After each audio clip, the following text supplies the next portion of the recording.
लोग जिनकी बच्चियां जीन्स पैंट पहनती है, क्या उनके वालिदैन नहीं देखते हैं? अच्छा, जब तक शादी नहीं हो जाती है ना, तब तक लोग कहते हैं कि हमारी बच्ची बच्ची है।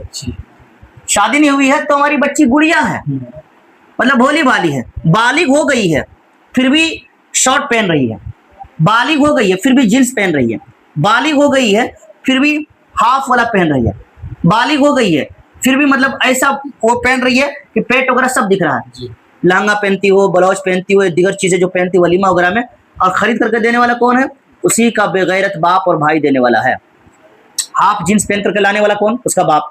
जीन्स खरीद करके लाने वाला कौन? उसका बाप। अगर बाप ही पहना रहा हो तो बेटी को कैसे मना करेगा जी? जबकि इस्लाम में तो कहा है कि औरत का मतलब ही होता है पर्दा। क्या होता है?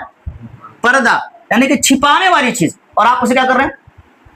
अरे भाई, मैंने पहले भी मिसाल दिया था कि एक टॉफी है, अगर उस टॉफी में जब तक कवर लगा हुआ है तब तक कोई भी मक्खियां, कोई भी चींटी, कोई हशरातुल अर्द उसके करीब नहीं जा सकता है।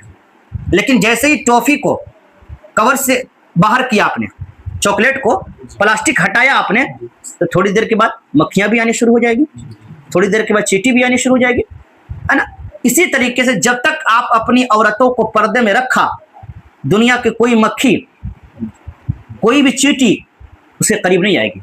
लेकिन जुगी बेपर्दगी के साथ वो मार्केट में निकलती हैं तो क्या समझते हैं कि सब अल्लाह के वली मार्केट में हैं, कि नहीं नहीं फला की औरत आ रही है, बंद कीजिए आंख।